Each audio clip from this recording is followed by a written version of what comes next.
Hope you had a great week. I want to talk a little bit about the whole coronavirus COVID-19 situation that we got right now.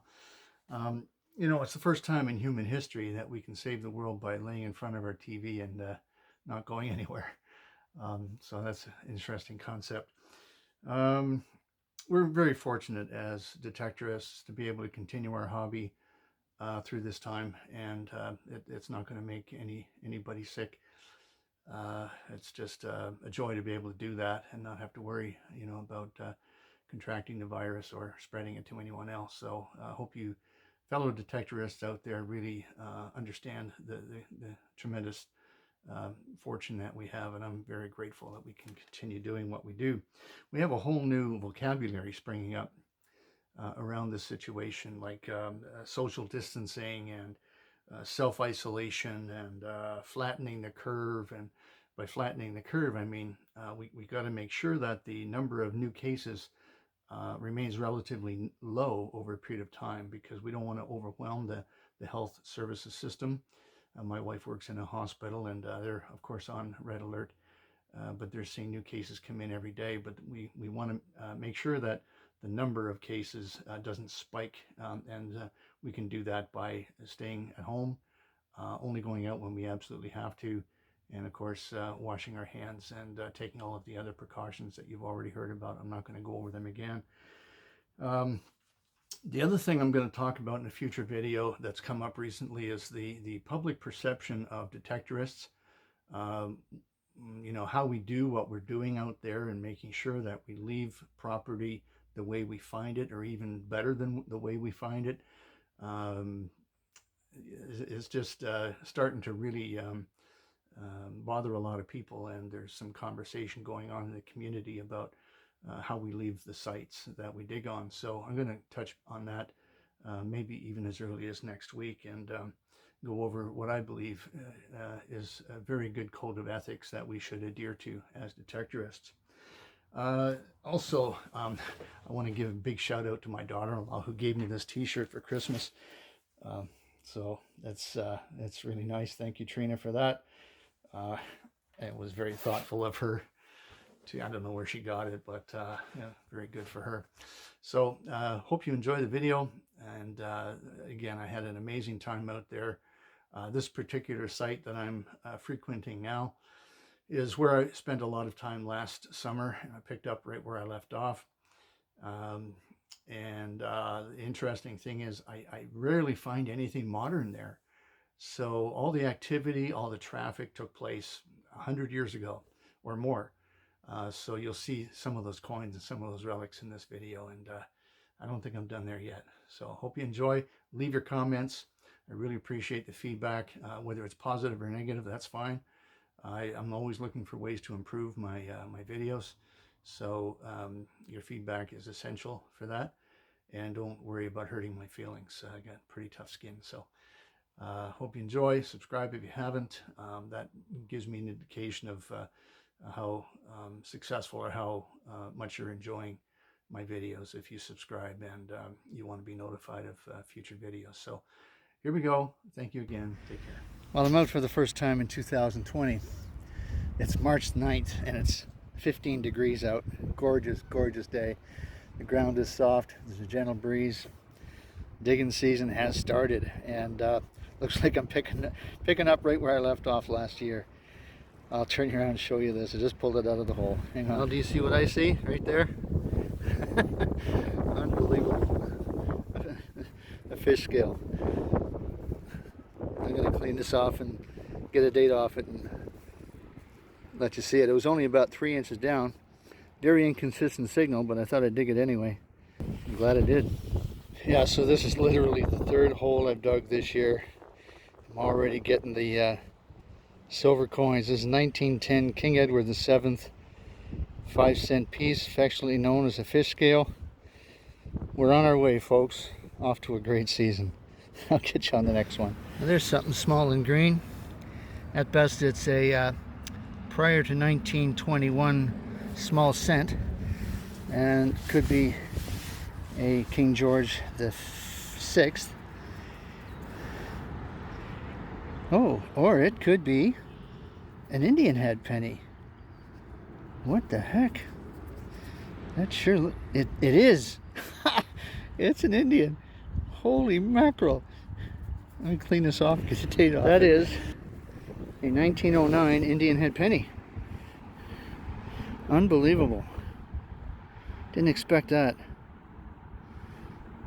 Gouged a little bit there on the front, unfortunately. Otherwise, it's in great shape. You never know what you're going to find here. Incredible. My first Indian head for the year. About 45 minutes after I dug that fish scale. So we're off to a great start. Okay, just so you know, I'm not just digging coins here. It's also relics. I found an old key there. Not really old, but an old key. And then I found this, which I believe is a little pocket knife. Got some design on it there. It's pretty cool. Of course, it's not restorable. The innards are just too far gone, but I believe that's what that is. Well, it's got a funny design on it. Huh, looks like it's in the shape of a leg or a boot or something. Oh, you know, maybe, I don't know. I just don't know. Huh. I'm gonna have to research this one a little bit. It was good and deep. It was about 4 or 5 inches, so it's got some age to it. Who knows? Maybe that's ivory. I'll check it out and let you know. And this here is part of an old kerosene lamp, oil lamp, lantern. That's where the wick would come through right there. Gave out a really nice solid 30 on the Equinox 600. And yeah, this is typical of late 1800s, early 1900s. It was down fairly deep, probably about 10 inches. But I stuck with it. Didn't want to leave this one behind. Could have been anything, but that's a nice find. On to the next one. I was getting a really good signal out of this hole. You can see how deep that is and the mess I made. And I scanned it again, couldn't hear anything. Checked the plug, couldn't hear anything. And I was about to fill it in. Then I looked over here, and look what popped out. That's a good foot away from the hole. Don't know how that happened, but she just popped right out there. It's a large cent, obviously, and not sure of the year yet, so I'm going to have a look, and I'll clean this off here, and you'll see it as I do. Okay, that's King Edward, facing to the right. King Edward the 7th. Let's see if we can get a year off it. Oh yeah, 1906. Clear as day. That's a beautiful coin. So, total for today in terms of good coins, I got that fishy 1910, the 1909 Indian head, and now a 1906 large cent. That's a great day. Well, this will be my last target for the day. I got what I think is a really tiny little brooch. It's very heavy. And it came up as only about a 17-18 on the Equinox 600. And it's got a kind of a goldish appearance to it. Wouldn't that be something? Looks like a bird, perhaps? I don't know. I already took a toothbrush to it, not thinking it was anything really important. But that pin there folds over and attaches to that clasp there, I guess. Well, I'll see if there's any writing on it, and I'll let you know, but that's not a bad way to finish the day. Good stuff. Okay, I just got a 22-23 signal down here in this hole, and I just had a brief look at it, and it looks kind of interesting. Is that a large coin? A large copper? Like, what the heck is that? It's slightly concave. I don't see anything on it at the moment. It's not a big dandy button, because there's no shank. Oh, it might be a sign of a shank there, what was once a shank. Oh my goodness. It's not that heavy, so I don't think it's a coin, but it's perfectly round. It's metal. It's large. Let me clean it off and see if there's anything there on the front. Get right back here. Okay, there's no identifiable design on the front there, just some bumps. unless you can see something there, but I couldn't. And a spot on the back where there might have been a shank or something. Okay, that'll bear some more investigation and research. Might even be tomback, who knows. But if I find out, I'll let you know. Well, this is a weedy of all things. Haven't found one in a while. I think it's 1943, if I'm not mistaken.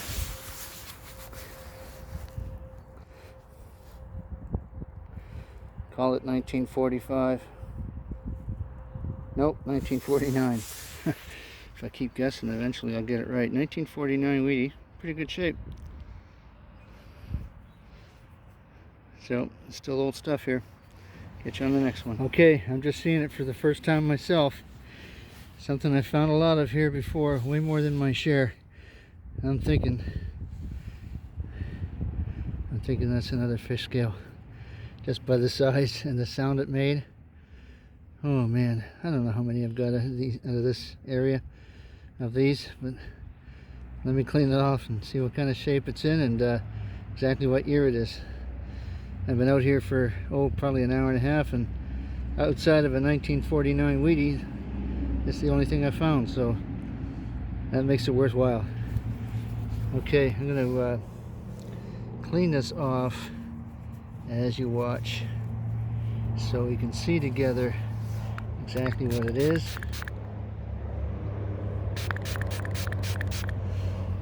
That should be enough to clean off that side. Where are you? It's got some blackness to it. Where are you? What are you? My initial, and the light's not too good here either. It's bouncing off everything. Yeah, that's a King George VI, facing to the left, so it's not really old. Let's see if we can get a date off of it. I'll just clean off this side.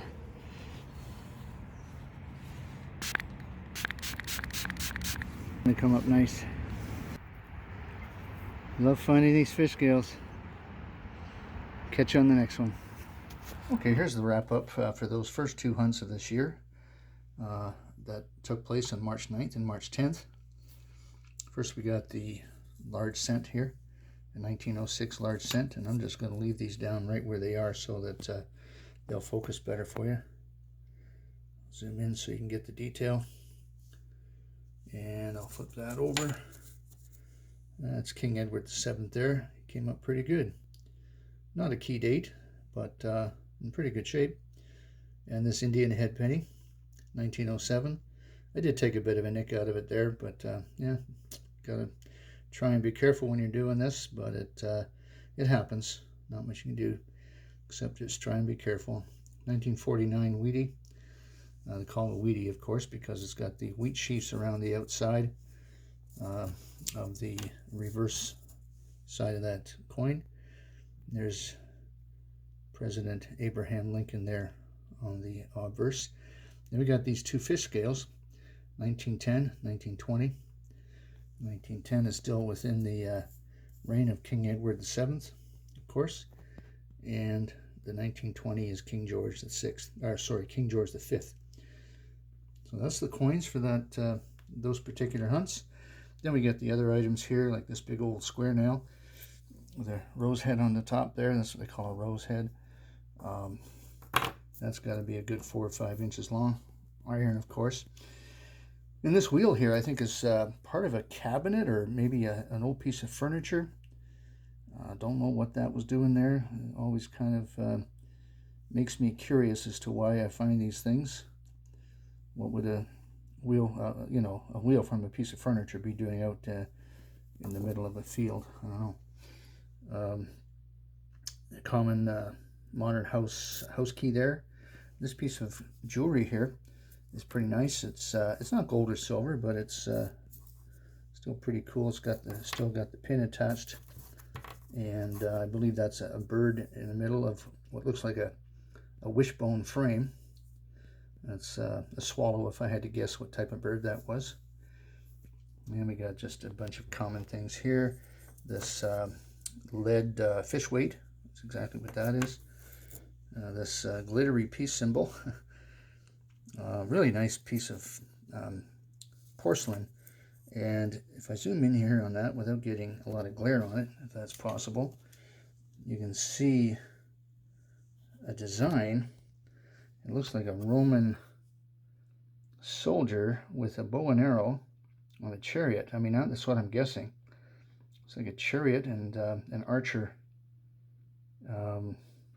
which I'd love to find the rest of this and discover exactly, you know, what the whole scene was about. That's pretty cool right there. A little piece of porcelain. Of course, I eyeballed that. And finally, this pocket knife. That's that's the shape of a leg. There's a boot. Might be a garter or something up here. I haven't been able to determine if that's plastic or ivory. I'm thinking it's plastic. But I'm thinking that's probably got to go back to the 1920s or so. Pretty cool little pocket knife. Somebody was upset they lost that. So there you go. That's the wrap up for this week. Really appreciate you watching. Take care of yourselves out there. Be careful and practice good hygiene and good distance from other people. And if you have any kind of symptoms at all of the coronavirus, make sure you see your doctor. Looking forward to next week's video. And you folks out there, yeah, keep your hands clean, but keep your knees dirty if you're a digger. Take care now.